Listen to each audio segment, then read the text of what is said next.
Rice কুকারে ভাত রান্নার রেসিপি হচ্ছে আপনি এইটুকু পানি দিবেন, এই যে 1 কোয়ার্ট, তার চেয়ে যেটুকু চালের উপরে দেখেন।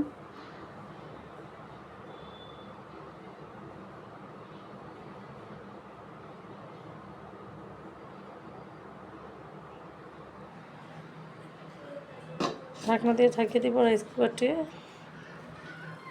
সুইচ অন করব।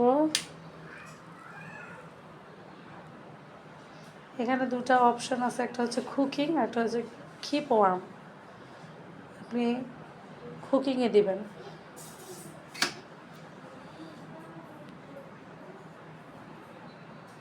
রাইস কুকারে ভাত বলক চলে আসছে, দেখেন।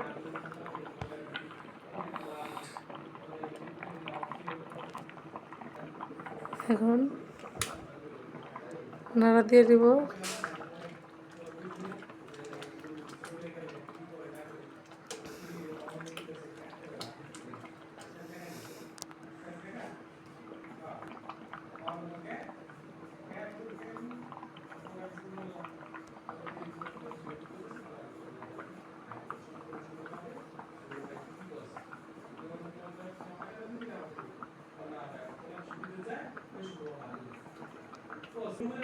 আবার ঢেকে দিব।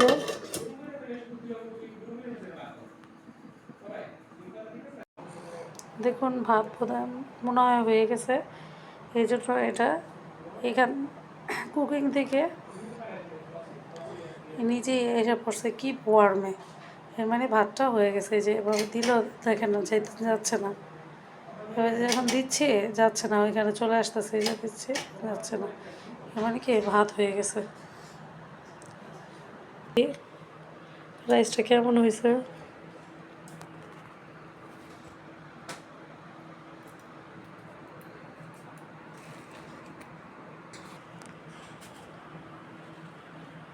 হ্যাঁ দেখেন।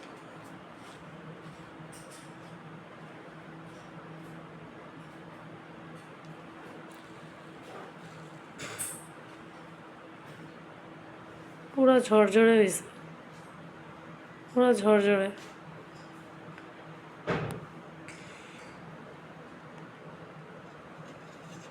একেবারে ঝরঝরে হয়েছে।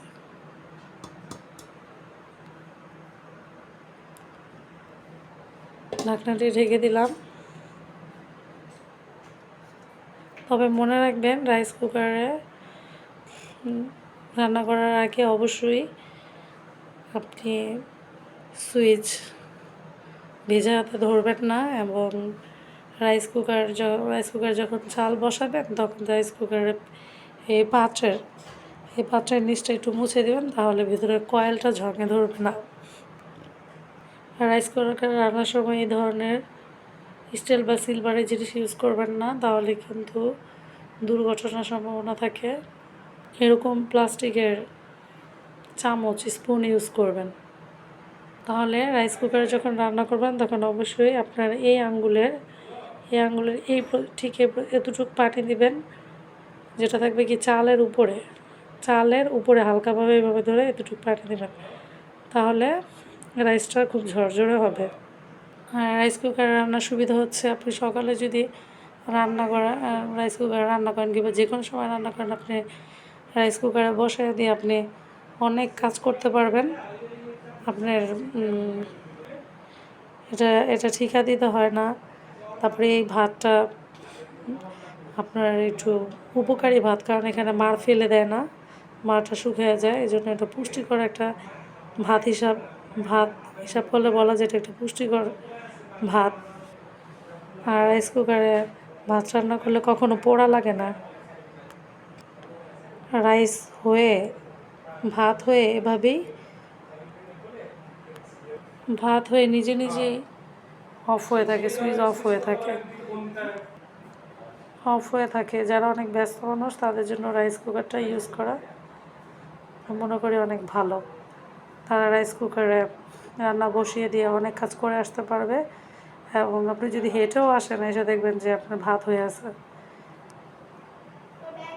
এখন আমি সুইচটা অফ করে দিব আর রাইস কুকারের পেনটা নামিয়ে নিব, তাহলে আর ভাত নিচে লেগে থাকবে না।